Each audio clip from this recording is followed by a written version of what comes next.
All right, Tuesday, club going up. We got the NBA Finals. My beloved Denver Nuggets battling it out with the Miami Heat. We'll talk about our predictions on how we think that's going to go. And of course, it's been a little too long since we've drafted a Best Ball Mania team here on the club. We got Andy, we got Clay. We will be battling you in the streets for $3 million on Underdog Fantasy. Let's do it. It's the club.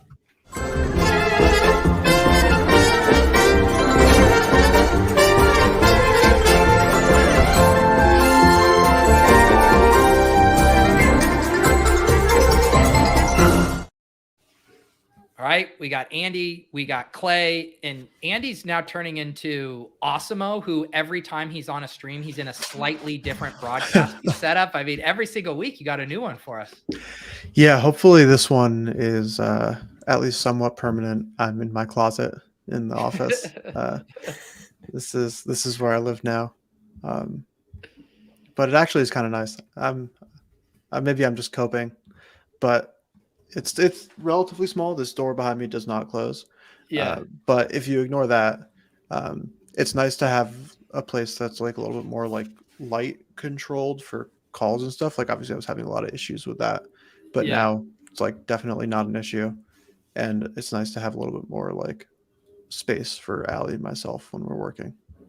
Yeah, I was telling Andy way back when, Clay, I don't know if you remember when I was doing the Fantasyland podcast and I would be doing like more voiceover type stuff. And I was having a hard time getting really good acoustics. And I would go into my kitchen pantry and record stuff because the acoustics were so much better there. Lauren would be like, what the hell are you doing in there? And I'm like, hey, I don't have a professional studio right now. Desperate times call for desperate measures.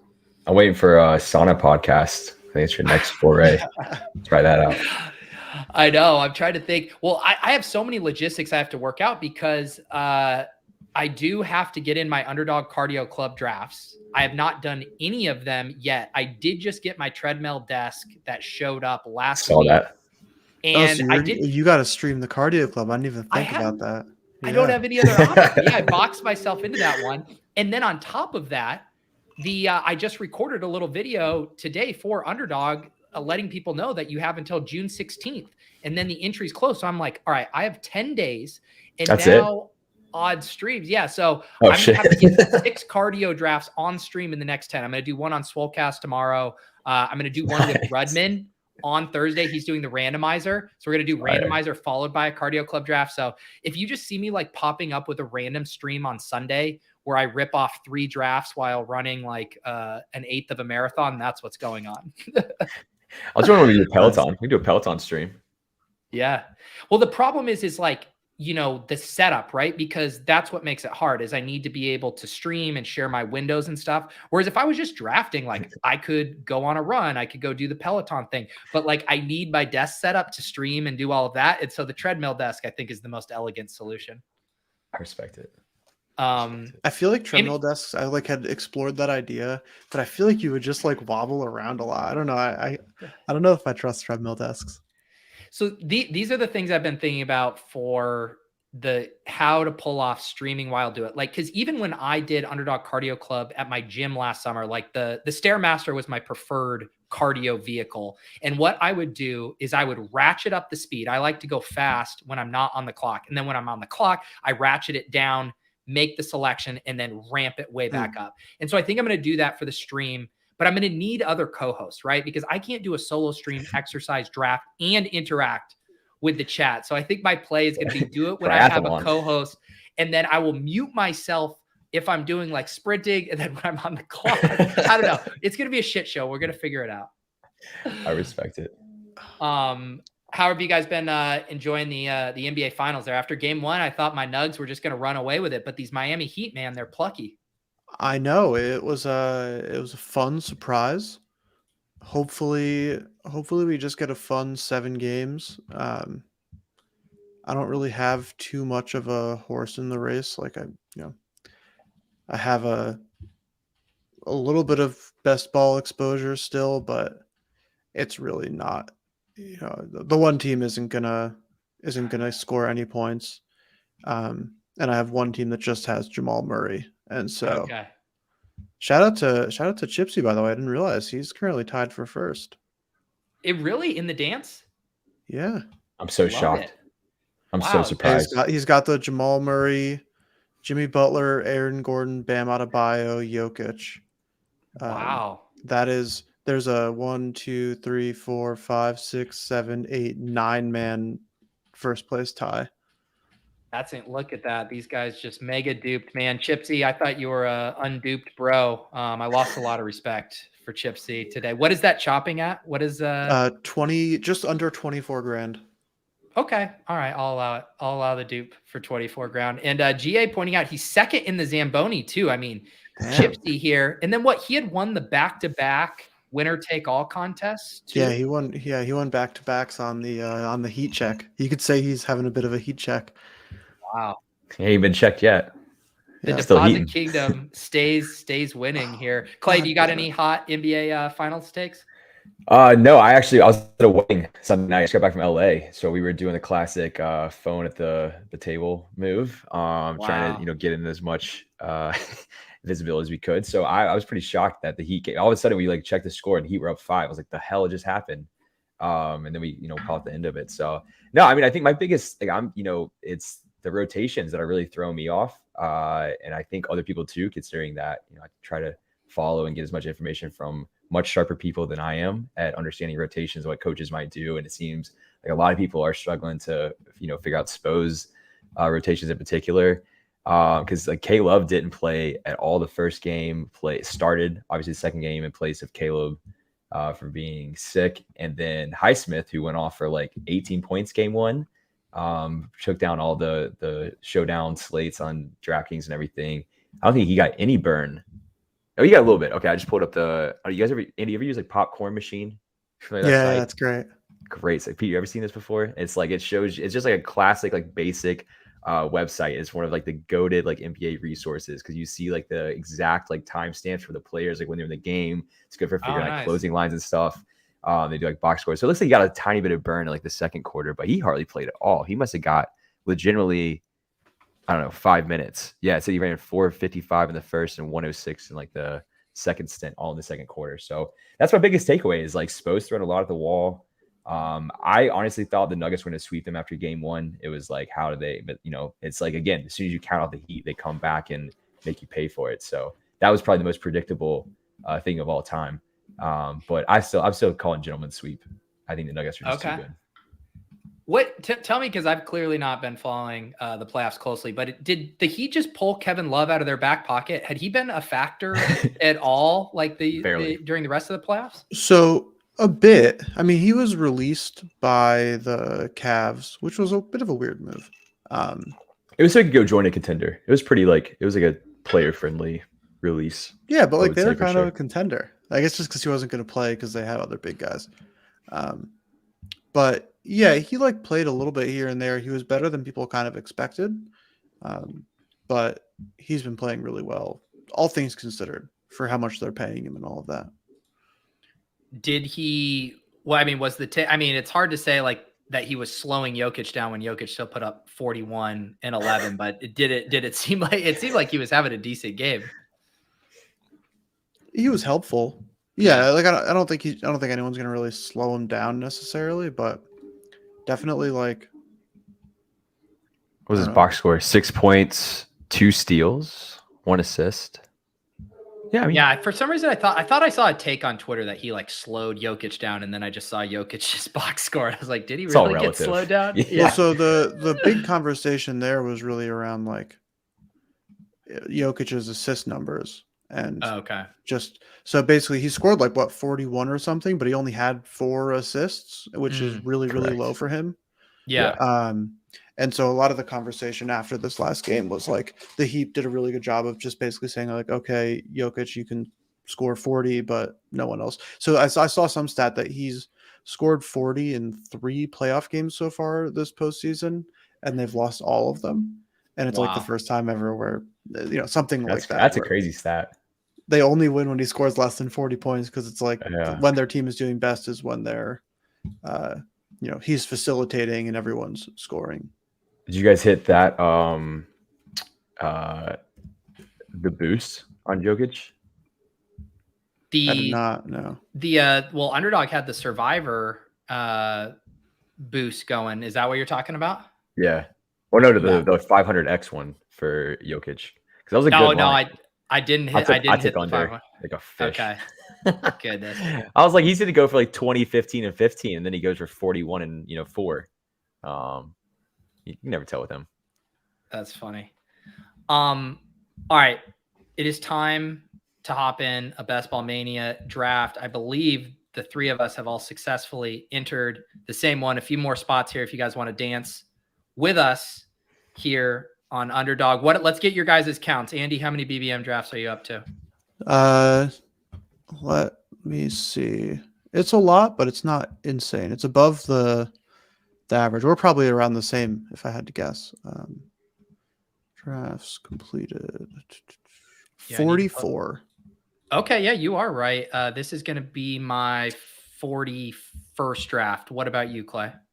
This is my 10th BBM. I did a ton of puppies, so I think I'm close to like about 40 overall, or like probably 30, 35 overall. But I'm going a little slower with the BBMs this year, or trying to at least. Yeah, I'm definitely not. I'm not going to max into it either, so I'll be pacing myself. But it's hard. That's my biggest challenge. Is I would love to just be firing like all the time. It's gotta have some discipline out here. Yeah, exactly. Also, continuously get like my exposures are so skewed to like end of the round.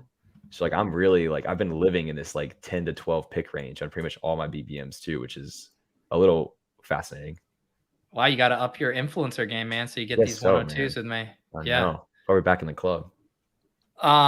We got Coleman here just saying Kevin Love stopped Gordon and Jimmy got 40 more possessions guarding Jamal Murray. What does that mean? 40 more possessions guarding Jamal Murray? I think he guarded him a lot more in this game than the previous. Just more so going down that they oh, I got you. They really stopped all of his other guys. Yeah. I got you. What I need is I need Tyler Hero to pull a Lazarus and come back and make my box of Tyler Hero cereal that I purchased during the Top Shot bull market to be relevant again. You had that nice jersey too, right? That was like I do. Let's go. This is my first Patrick Mahomes 3rd overall. I didn't see that. Interesting. This is my first Cooper Cup share in BBM 4. I have a lot of him in the other tournaments. Just hasn't worked out for this one. And I was like, I have a decent amount of Cup right here. Like 2x the field theoretically. Yeah.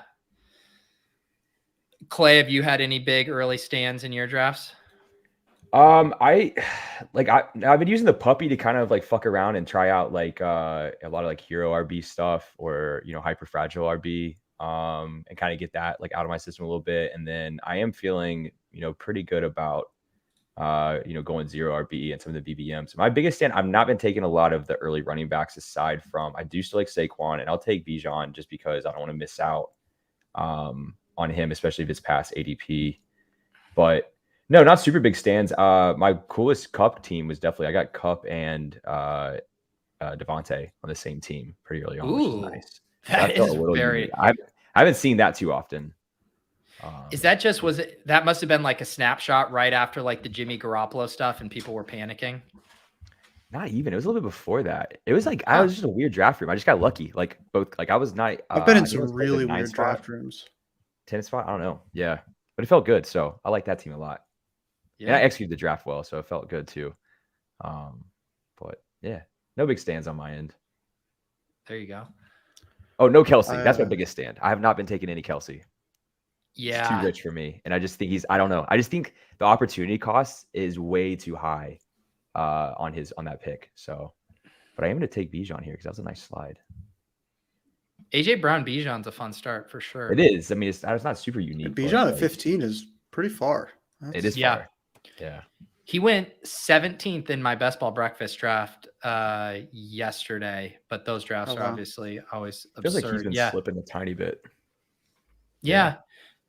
It's so funny because I know overall ADP and I know what happens in my draft rooms, but it's like sometimes anecdotally it's like, oh, Bijan always slides in my rooms, but then I check the ADP and it's still up there. So like I don't know how much that's actually happening in other draft rooms. I was catching up, like the quarterbacks have been falling a lot. I was catching up on ADP chasing some. It is fascinating, man, because it's like there is so much like on the macro that, you know, especially early this season with everyone being so in tune with it, that feels good. And then it's like, we still got all summer and there's still so much that is obviously going to change from the news and stuff. But even just like the consensus being like, okay, cool, we're going to start drafting the quarterbacks in the 3rd round now. I mean, that changes a lot of stuff. Like, you know, I think that's even funny is like a lot of this, like, you know, group think in certain respects is happening without news. What you got here? For sure. Yeah, so I go Devonta, and you were mentioning the QB3. I just made a little best ball tip video that I should get out in the next day or two where, and obviously I didn't get Diggs or Kelsey, but I think one of the funnest starts right now with the QBs falling is you take Kelsey or Diggs in round 1, and you take Devonta Smith in round 2, and then it gives you 2 outs to an elite quarterback here. So now I'm going to take Jalen Hurts. And so you basically are sneaking in that extra 2nd round pick that everyone else was stacking up in the 2nd round didn't get. And so like a Hurts, Devonta Smith chase is a pretty fun start. Yeah. And in the worst case, if you just end up with Devonta Smith and Chase, fine. you know, Devonta Smith and Travis Kelsey or something, like you're fine. Yeah. And the only bummer part about doing it with Chase is like with Hurts, I'm not going to spend my 5th round pick on Joe Burrow. Like I'm just not going to use 2 top 5 picks. So you kind of box yourself out of what I would consider a nice little Burrow value. But 1, there's no guarantee that Burrow does get there. The T Higgins drafter might take him. And then 2, on top of that, you know, it's, you know, Jalen Hurts is in a different tier of Joe Burrow too, of what he's able to do. Yeah.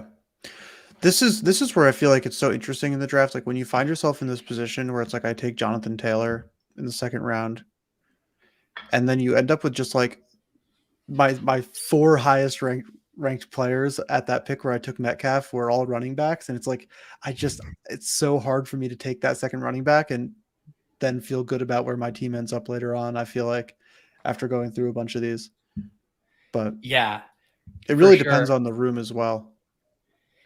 Yeah, DK Metcalf is an interesting one too. I like, you know, in these rooms, he kind of falls for me in that purgatory between like after Devonta Smith and Olave come off, but like before the Calvin Ridley stuff. And Debo should highlight exactly. Yeah, we should highlight what JGFC is doing from the one hole. I mentioned this on Ship Chasing because Spags took Christian Watson at the 2-3 turn. I think it's kind of fun for 2 reasons. 1, he's getting the Minnesota Green Bay correlation, but he's also getting a very unique correlation because the Justin Jefferson drafter almost never has access naturally to Christian Watson or Jerry Jeudy, who routinely go like in the early 4th. So if your thought is the wide receivers are very flat after Devonta Smith, which I kind of think they are, I do really like this move because he's staying ahead of a wide receiver heavy room and also getting a pretty unique pairing that a lot of other Justin Jefferson teams won't have. That's interesting. Yeah. Yeah. Cause it's like, really, what's the difference between taking a Metcalf and taking a Jerry Jeudy? It's like, minimal. Yeah. Yep. And I feel like that dynamic has played out in previous years too, where, man, it always feels like the top 24, 25 picks, there tends to be a tier break there. I guess this year's a little unique because you have such good running back values in the 3rd, like that Henry, Ramondre, Josh Jacobs, Breece Hall rip there from 30 to 33. That seems pretty nice. But as far as wide receivers, man, it's a super flat tier almost all the way. Man, I think you can make an argument like all the way down to like Jahan Dotson. It's like a pretty flat tier. Yeah. I think my break is kind of like right after. Well, see, I like Calvin and Terry McLaurin a lot this year. It's 2 of my like kind of player takey vibes, but I agree. Like, I mean, Keenan Allen's not doing a whole lot for me. And then past that, like I'm kind of afraid of, you know, Mike Williams. You got like, you know, Kirk, I don't think I'm way more into Ridley. I don't know. It's just, I'm with you. Dotson's exciting, but it is pretty flat through there. So have you guys been taking a lot of Kelsey to go back to that kind of point from earlier? What am I at Kelsey? I think I'm about slightly underweight. Yeah, almost even. So I've been getting him like in some rooms, he'll fall to like 8 or 9, or even 10. And I'm like, fine, I'll take him there. But he's a guy I'm just like neutral on, too scared to fade, too scared to go overweight on kind of thing. Same. I'm kind of not scared to fade. I don't know why. I mean, that could be stupid as hell, but like, does he do what he did last year and blow it out? But I don't know. Yeah. I don't know.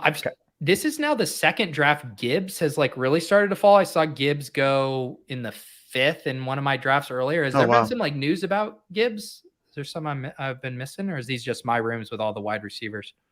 I only saw good news. I saw that the Barry clip where he was talking about getting the receiving work. I mean, that guy's not great for underdog per se, but I don't know. I've seen good news on my timeline. Yeah. Man, I don't like this spot. I'm kind of out on Mike Williams right now. Sean Siegel's gotten in my head about him and how big of an impact Quentin Johnston's going to have on him. And he's recovering from injury. He's like doing. Yep. Even like we love the player videos, the workout videos. Well, this is going in reverse for me. the Mike Williams workout videos are a little spooky. It's like, oh man, I don't like this. Yeah. Yeah. I mean, because you are like, one of the things that I think got people excited about Mike Williams, was it 2 years ago where like right off the rip, he just had this insane target share. They were like using him like Michael Thomas almost. I think it was through like 6 or 7 games. And everyone's like, holy shit, are things changing for Mike Williams? And then like everything just reverted back to a similar downfield role, not a huge target share. And then like last year, things set up really nice for him. Couldn't stay healthy, couldn't capitalize. And now you bring in Quentin Johnston, who is going to command more targets underneath. I get like the boom bust stuff with Mike Williams. He can certainly go off for 25 in the playoff weeks, but him going at the top of that tier that we just talked about is pretty flat. I'm just a little spooked on it. Yeah. I agree. I'm pretty under the field on him. I'm at like 4.5%. Mike Williams right now. And this was like, oh, go ahead, Clay. No, you're good. You're good. No, I was just going to say, and then I select DJ Moore, who, my guy Mike Leone has been talking about is just very overvalued relative to basically any way you slice and dice his projection, just based on how little Chicago threw. And then my pushback to that is like, I'm not going to argue with the math. I get it. But I'm also like, who am I taking instead? Like, I have such a hard time in this range where I am kind of just doing the thing with DJ Moore where I'm like, this dude can go for 30 in the fantasy playoffs. And like, I'm just going to trust that this guy's a baller and deal with, it's almost kind of like the Mike Evans thing last year, right? Like Mike Evans was going in the second round and it was like, God, this guy's way overpriced here. And then he goes for 45, in week 17, he ends up winning the tournament. Yeah. So I don't know. It is a tough range there. I thought about taking Kenneth Walker because I really do like Kenneth Walker in the 5th, but then I start to worry when I take the quarterback detour and if I take a second running back, I could get boxed out in wide receiver. Yeah. Yeah, that's what I'm like. Fields dropping 9 picks. I'm like under the field on him already, and I wanted to have some more because he's someone who I do like. I just like haven't really gotten to for whatever reason. Yeah. And so if I can take him in the 5th instead of the 4th, I'll do it. But I'm in a similar spot now where I'm 1 quarterback, 2 running backs, 2 wide receivers, and it is scary. Yeah, it's a little easier to pull off, I think, some of those detours from the middle part of the draft board, right? Because you can kind of like catch stuff when you do it on the ends of the draft. Like you can get really or open yourself up to a massive run when you're waiting 24 picks until your next selection. Whereas at least you are able to kind of capture a guy kind of leaking through. Yeah. And I also like with what I have currently, I'm comfortable with taking like an Evans or a Pickens. I'm still have starting to get a little bit of a Pittsburgh stack here going if I take him, which doesn't feel so bad. Yeah. I don't have any Evans. But I also have 20% George Pickens already, and so I feel like I need to stop drafting him. I need more Pickens. Yeah, I'm right. I'm gonna mix it up on Pickens. Did Deontay Johnson already go? He went early. He went at like 60 something, 62. Oh, 62. Yeah. Okay.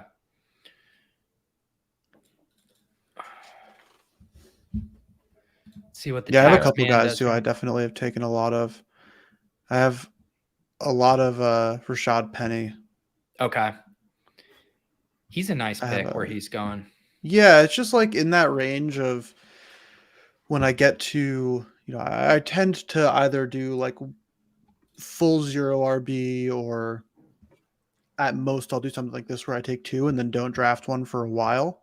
And so when it kind of comes back around to like, okay, I should really probably draft a couple more wide receivers or a couple more running backs. He's just a little bit easier to get to than like a Devin, a Shane, or whoever else most of the time, I feel like. Wow. This one whole team, JGFC is He's pissing it hard. Oh, wow. And he's just reaching like 10 picks for every single guy. I respect it. I mean, it's a fire team. Like, go get the guys. What are you doing, Pete? You going after Big Mike?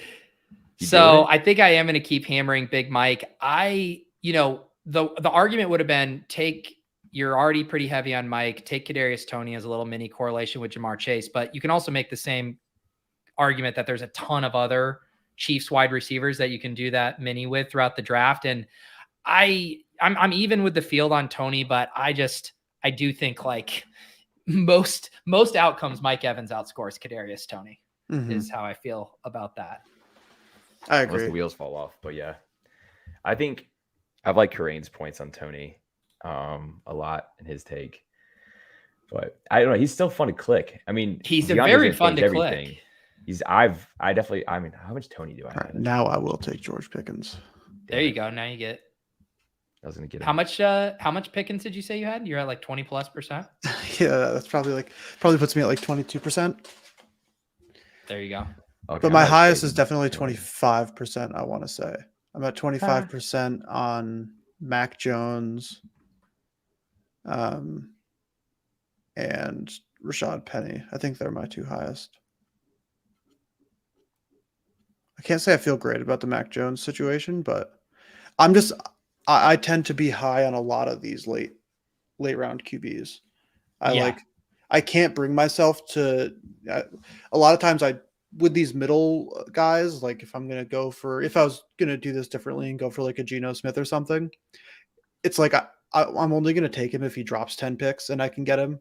I'm not going to reach for Geno Smith. And so unless it like works out perfectly or I get him at a bit of a value, I'm not going to take him. And so I tend to find myself, at least lately, pretty often with like a Kenny Pickett. I think the 3 big ones for me are like Pickett, Mac Jones, and Desmond Ridder are like the 3 who I've found myself with, where it's just like guys who I'm very confident are going to start the entire season and like are young. And so there's a reasonable like case to be made that they progress somewhat in their career. I'm with you on, I'm very similar on Pickett, very similar on Mac Jones. My version of Ridder is Sam Howell. I like Sam Howell as well. My second most drafted player. But with both Sam Howell and Ridder, like, even though I think the most likely outcome is Howell and Ridder play most of the season, like there's definite Jacoby Brissett and Taylor Heineke risk there. Like those guys don't feel like 100% to play 17 games in the way like Kenny Pickett, like something would have to be disastrous. He'd have to get hurt to get bent. Yeah, hurt or start 0-8 or something. In which case your team's done anyways.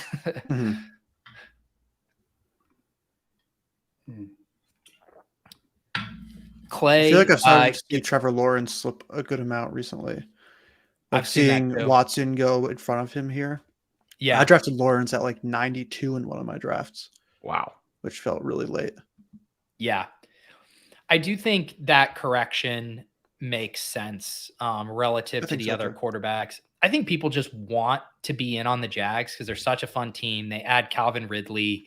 But I think now everyone's starting to get a little pause. Like, all right, this is going to be a timeshare with Tank Bigsby. Let's chill out on ETN. How is Calvin Ridley going to command the target share he did with the Falcons when he's competing with Christian Kirk, Evan Ingram, Zay Jones? I think everyone's just like cooling off a little bit. Yeah, I'm under the field on like all of the Jacksonville skill position guys. And kind of from that same thing of just like, okay, are all of these guys top 50 picks? I'm not totally convinced. Right. But Andy, who you got here? You're on the clock. I have no idea. I think I'm going to take James Cook because I like him. I like it. James Cook. Me too. But yeah, I don't know. I'm in on the Jags. I mean, I know it's not like I kind of want to go against the tide here. I feel like everyone that Trevor Lawrence starting to slip. There is that kind of sentiment, but I don't know how it affects Trevor Lawrence negatively per se. Like more options, more skills players. Like I don't think that's. I like necessarily a Lawrence. bad I thing, think I'm so, above the field on him. Yeah, Maybe I'm not gonna in try to. I'm not BBM. yet, but Not in BBM, but in the I'm gonna intentionally try to scoop some more of them. Poodle, I definitely am. That's I've 20 entered the Poodle or whatever the max was, all slow drafts, and so I've been doing those over the course of the last like 2 weeks.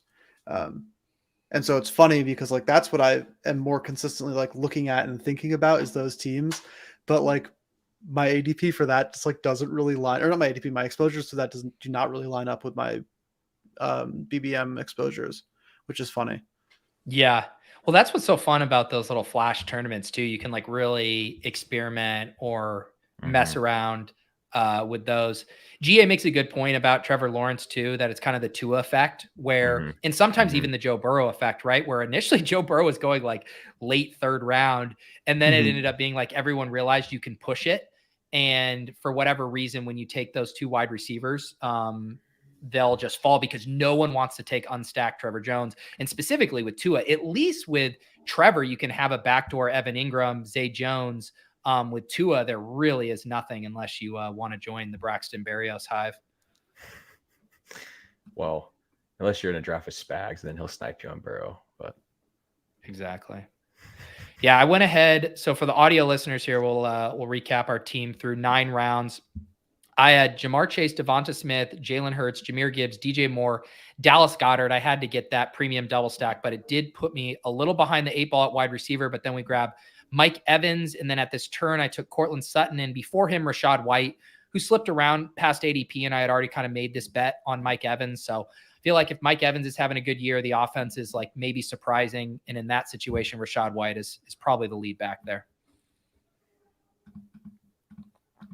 Yeah, I really struggle with my one hard kind of choice with a lot of the Tampa guys is I think just like the way that I draft in general, I like really try to go in not having a game plan and more just like drafting a bunch of different outs to how I get to stacking 2 or 3 quarterbacks with players that I've drafted and like different game stacks. And so I like find myself in a lot of these building game stacks as I go, and then taking the quarterbacks who fall to fit those game stacks. And I just don't like when I draft Tampa Bay guys, they just don't fit into that because I'm not super excited to draft, Baker Mayfield or whoever else it would be. And so it's like harder for me to do my style of drafting that way. Yeah. So I find myself not taking them as often. I do have a ton of Chris Godwin though, just because I can't help it. And they do seem like a team. I don't think I've taken any Baker, but they're like the perfect kind of team where I think you just stack them up without the quarterback, right? Yeah. Where you're getting the benefits of the stack and then you don't have to worry about burning that roster spot because 1, you're not using Baker Mayfield in 2 QB builds. And then you're like, am I using a 3rd QB on Baker? In that case, is Baker ever even hitting my lineup over the other 2 QBs anyways? What's the point? Just roll with the wide receivers. Yeah, I don't have any Baker. Agreed. They're just, I don't know. I mean, it's all risky. Evans and Godwin do spook me though, just from like a health. They're getting older. Evans has been a lock for the 1,000-yard season, but injuries are catching up. It just feels dicey for me that they're going to be around when we need them in the playoffs, because what if they just suck so badly and they're like, hey, we're not willing to go out there and put our bodies on the line for shake and bake. It's plausible. Wow. Tua's really slipped a lot here. I'm surprised. I know. I mean, where's the Tyreek drafter? Did the Tyreek kid phrase, man, passing up on Tua there to for back Zay Jones. For Zay, man. Yeah, I would just, man, Trevor and Tua is actually a pretty fun combo when you're getting both of those guys past ADP. Yeah. And now where's the Waddle owner? Waddle tax man here should take Tua. This would be a smash at 117 for him. Although he also took Josh Allen early, so maybe he doesn't feel the need. That's one of those things where if you're getting the guy 2 rounds past ADP, I'm okay spending a little more at QB. Yeah. You get really different. Oh, Khalil Herbert. Damn it, I wanted him. Yeah, no Tua here. I'm gonna grab Andy's favorite guy, Rashad Penny, if he falls to me, and build out my big Eagles bet. Do me a favor. I don't have to draft him again. If you got back to me. That is it. Sometimes a nice feeling when you're in a draft and you're super heavy on a guy and you're kind of relieved. Like I'm that way with Marvin Mims now. I'm like, thank you. Someone else took Marvin Mims, so I don't have to. Yeah, it's like free me of this burden. I can't let him slide, but it's probably not the best thing for me to draft him again. I'm curious to see what we get here at the turn. Yeah. Wow. All right. Yeah. JG catching up. I think if Tua drops to me, I'm just going to take him naked. 26 picks past ADP. Yeah. I think it's fine. I mean, I do really think like if you get Tua and you want to do like one, there's the running backs, right? You're going to have both running backs. Like I think pairing him with Mostert or Jeff Wilson is completely fine. And then I don't even think it's that galaxy brain to have Durham Smythe as a third tight end or Braxton Berrios as like an Uber flyer in a weak wide receiver room. I went ahead and took Damian Harris there. A lot of the sweet zero running back targets were getting wiped off the board. I'm not really in on McKinnon at this price. So then you're looking at like Damian Harris at an ADP of 116, and then you're all the way down to Jaylen Warren at 141.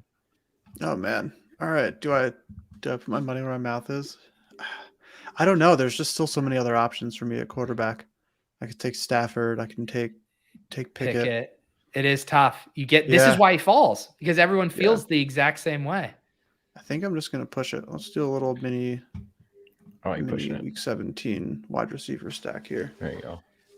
I will tell you, Spano here did not want to miss out on his Dak Prescott stack. Took Dak Prescott as the second QB and then grabbed Gallup at 118 and Jake Ferguson at 123. Took Prescott at 70 too. I wonder that feels more to me like you start a bunch of players and then something came up than a willful decision, or maybe not. I don't know. I kind of just like assume like if someone comes in and they like insta draft Patrick Mahomes at 1-3, I just kind of assume that this guy is not doing very many best ball drafts and he just has some guys that he likes and he's going to draft the guys that he likes. And that kind of is what it is, you know? Yeah. I just realized this team I'm drafting, I think, is eerily similar to one I drafted with Pat on Best Ball Breakfast. Jalen Hurts, Devonta Smith, Dallas Goedert, Rashad White. So it was that thing too, where I got the Hurts with Smith and Goddard, but no, it was with Christian McCaffrey instead of Jamar Chase, actually. So I don't mind that. That's a little fun, but one where we got, again, that dynamic of if you get the elite QB, the elite tight end, and an early running back pick, then we started to have to recover at wide receiver with 5 picks after pick 125. Tua finally went to the Tyreek drafter. Wow. Fuck. Talk about patience pushing it there. So he gets his Zay Jones and then gets 2 at 127. What a nice run out for him. God damn it. I really wanted Warren there. I was building out a week 15, 16, 17 stack for the boys, but you hate to see it. Yeah, he's got quite the Jacksonville stack going as well. I kind of like this version of the Jacksonville stack where you like take ETN a little bit after ADP, skip out on Ridley and Kirk, and then just take, maybe I wouldn't reach for Zay Jones, but take Zay Jones and Evan Ingram instead. Yeah.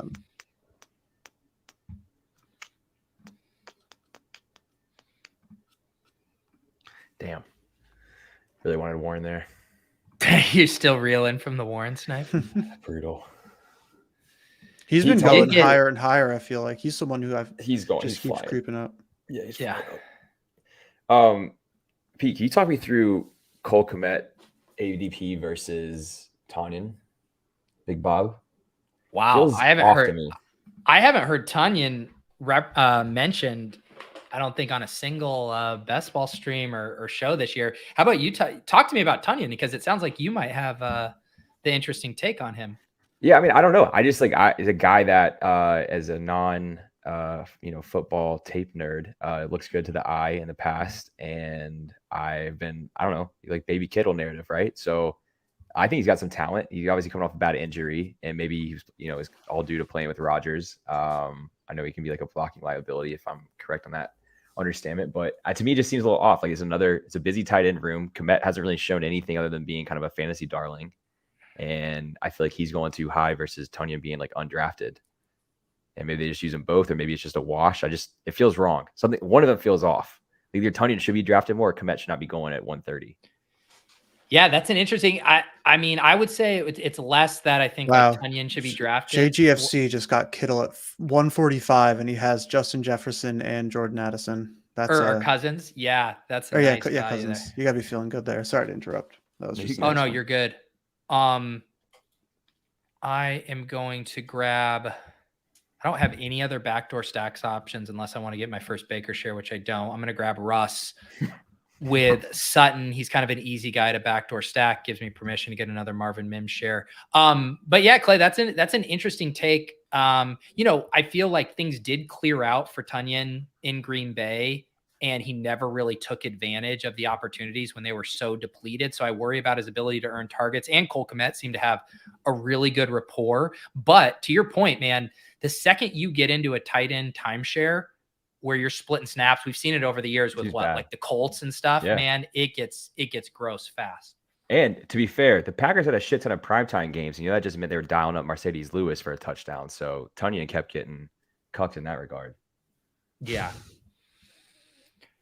Yeah, and I wrote about it on Fantasy Life today. I looked at an ADP trends piece, and I was kind of writing how there's a bit of a tight end dead zone forming right now because drafters want to prioritize the elite guys down through Goddard, and then everyone loves all of the late punt options. So what's happening is these guys in the middle are getting pushed down. We've now seen Komet, obviously Dawson Knox, Dalton Schultz, even Darren Waller. All of these guys are falling in drafts. And so my take is kind of like, I'm not fully out on these guys, but I want a discount and I want to be stacking with them when I am doing them. So like Andy getting Cole Kmet, past ADP there to stack with his Justin Field stuff. Or if you need a quarterback and Dalton Schultz falls around, he's an easy guy to set up with a backdoor. I've been doing that stack. a bit. Yeah. This is a super gross range right here. I don't like this. Yeah, I feel like Michael Myers slid a good amount. I have too much DJ Shark. That's a guy that I'm clicking way too much, but yeah, at ADP, I'll take it. I did, Ben, noticing here, I did take my second Sky Moore share of Best Ball Mania drafting. The first one was this morning, but I will say, like, Sky Moore going at pick 140.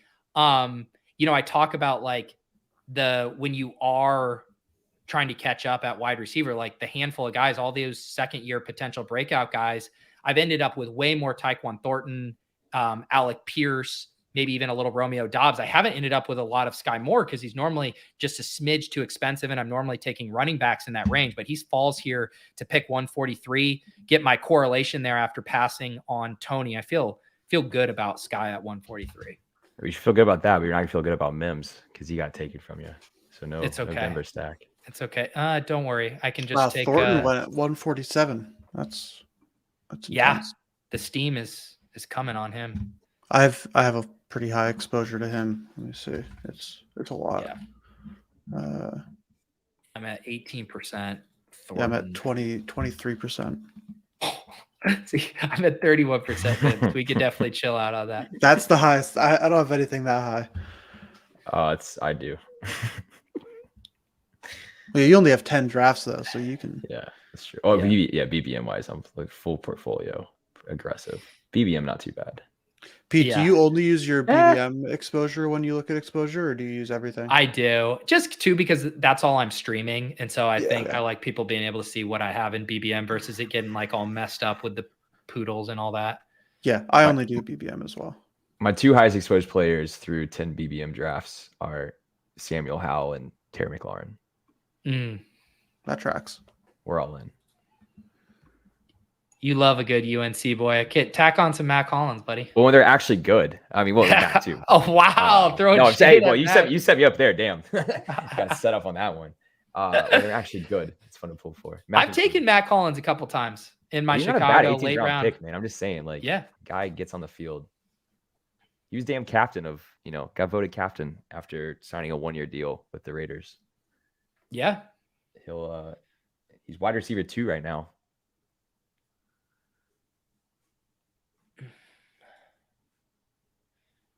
So wait, Pete, I saw the short today about 4 tight ends.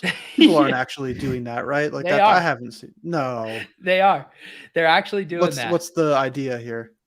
So basically, what happened is like Leone was looking at some of the sim stuff and showing that there was some 4 tight end stuff that was actually kind of viable if you used them as your last 4 picks.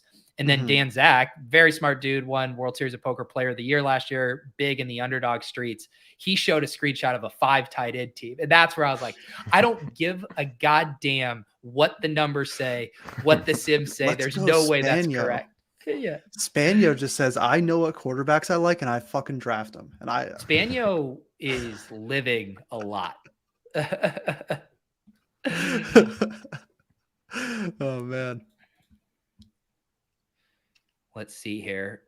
Speaking of, sorry, Clay, I'm going to snipe one of your Giants wide receivers, but there's like a million of them that you can take, so you'll survive. I don't feel good about any of them, so you do your thing. I did want to pull up this chat because I'm curious. So Joe asked, because I just selected Deontay Foreman. He mentioned this before that, but how are you guys ranking the Chicago backfield? Let's rank it by cost adjusted, because I think that's a little more interesting. So you got you got Khalil Herbert going at 123, Roschon going at 143, Foreman going 165. How do you guys rank those while factoring in cost? Hey, do you want to go first or? Hold on, let me draft. Oh yeah. Oh, you drafted. Okay, no. So, I'll do this. I mean, I think. Well, I guess I don't know enough about Roschon to be honest. Like, is he? What round is he drafted? Do you know off the top of your head? Third or fourth round. Someone in the chat so decent draft capital for running back, and I mean I like Herbert. I was a Herbert guy last year, in part because of my co-hate against our guy David Montgomery. So I would go. I think it's the right order, but I think that for me, like I'm not drafting a lot of Foreman. Feels too expensive. He had a little bit of a moment last year on the Panthers, but I'm just not a huge Foreman guy overall. So I think he's going too expensive. I don't really have a great take on Roschon. I think Herbert's fine unless he just, doesn't get any touches because he's getting, cut too hard by the other 2 guys. So not great analysis, but that's my rough take. I think it's appropriate order. I think the ADP doesn't make a lot of sense. I definitely agree. I think Foreman's missed. I think Herbert and Roschon are fairly priced. I think Foreman's being a little disrespected here. He was really good in Carolina last year. We've seen him step in even before that when Derrick Henry was injured. He's going to be the goal line back, on an offense we expect to take a step forward here. And we just haven't seen this backfield without David Montgomery to see how it shakes out. I think the excitement about Roschon is almost more that he might be the pass catching back, which is kind of interesting. But man, Deontay Foreman kind of feels like Jeff Wilson to me, where he's the cheapest of a trio of backs. And when the market is going to make the assumptions, and I get why they're making those assumptions, I like Khalil Herbert and Devin Achane too, but man, I think both Wilson and Foreman could have much bigger roles than their ADP indicates. Yeah, I am currently, I drafted Roschon Johnson in this draft, but I'm at about 14 or 15% on Herbert and Deonta Foreman and only like 6% on Johnson. So this draft is kind of balancing that out a little bit. Yeah. I don't really have any super hot takes. I couldn't tell you what college Johnson even played for. Texas. He was buried behind Bijan. That's his claim to fame, is like, what if he didn't have Bijan in front of him? Yeah, so I know nothing about him. Just that he is being drafted in that range, and if I have, I don't know, I just have such a hard time getting to wide receivers with Chicago, and so I find myself instead ending up with like Cole Kmet and one of the 3 running backs or something when I take Fields. Yeah. Or just like not even doing that. Like I'll probably draft Chase Claypool if I can get him in this next round, but I'm not going to go out of my way for it. Right. Let's see. Do I take Tajay Spears or do I do a little hand cucking, but not even hand cucking because they're such different players? Rashad Penny and Kenneth Gainwell. It's basically just a bet against DeAndre Swift. As far as his injury history goes, it's not an awful bet. I know. Yeah, let's go robust Eagles here. If you're gonna onslaught a team, might as well my be the fucking Eagles. guy Spania with the Luke Schoonmaker or Schoonmaker. This is even a this wild pick. draft from Spania here. It was pick 171. He had to get the double Dallas. He's got to be a Cowboys fan. He's got to be. Yeah, he could Gallup, Prescott, Amari to go former Cowboy. You know, he's just drafting big market teams, and I think that makes sense. He just wants to sweat primetime games. Yeah, That's what he it is. drafted a team for Monday Night Football or like Sunday Night Football. It was like when there was the Thursday to Monday DFS slates, and the Thursday night guys would be all way overowned just because people wanted to be able to sweat the team right out of the gate. Yeah. So good. Pete, you think Jimmy G's starting the season as a Raider? I think so, but it doesn't mean I'm running out to draft him. He's kind of in that Baker territory for me where I'm still fine taking the Raiders guys, but I don't really see the point in taking Jimmy G until we have more certainty. Every once in a while I'll get cheeky, and if I have like a couple Raiders guys or a couple Tampa guys, I'll draft Trey Lance. Just as a hey, just to feel alive. Maybe he gets traded to one of these teams. Yeah. I did that once where I ended up in like a weird draft where I had, I think it was Bucks, and I also had a lot of San Francisco guys. And I think that's like a week 16 game stack or something, if I'm not mistaken. Who's that? Tampa and San Francisco. No, let's see. Jacksonville. Well, I had Tampa and San Francisco, and so I was just like, you know what, fuck it, I'm taking Brock Purdy and Trey Lance, and this team is good. It was a poodle draft too, so it wasn't like a BBM draft, but it was like this team is good when Trey Lance gets traded to the Bucks, or Purdy gets traded to the Bucks, and then both quarterbacks start. See, this is what like the Trey Lance of the Bucks would be like very good for Trey Lance because it would mean he'd be a starting quarterback. It would be like very bad for Chris Godwin and Mike Evans. Yeah, that would be a mind fuck. We got JGFC in the chat who is, dare I say, on one with this draft heading. Yeah, I love this team, man. The final round with just Gerald Everett at tight end. He wants suggestions. I mean, you have some options. You could go Dusty with Logan Thomas. People tell me Luke Musgrave is going to be the guy as the tight end you could stack with your Jordan Love there. But I mean, with how kind of thin you are there, I might want to not gamble as much and just try to lock up a starter. I might even just be looking at a Hunter Henry, Michael Mayer type. Yeah. I mean, I try not to be, but I'm a little bit of a biased Patriots fan, and I like both of their wide receivers, both of their tight ends this year a lot. Yeah. If he wants a $3 million play, it's Noah Gray. Oh God, Davis got to you. I like the logic on it. I mean, and again, it kind of correlates with my bet against Kelsey, but he's seen the field. I mean, I don't think that's going to change this year. If anything, it's got maybe more ceiling to go up. Kelsey gets injured. You're smoking, more teams in the first round. That's where I would go. Likely's the other guy, but I took him. He doesn't always make it to the end. But I'm kind of bullish on Likely. I think we saw enough out of him that they could just incorporate him more into the offense. And if I was not drafting Hayden Hurst at this moment, I also like him. You know what? Maybe I won't. Maybe I'll take Zach Ertz. Play Chicago week 16. Why not? Get crazy. Haven't drafted him yet. I don't feel good about it, but It's a third tight end. I like Hayden Hurst. I'm over the field on him. I don't know why. I've always liked him as a player.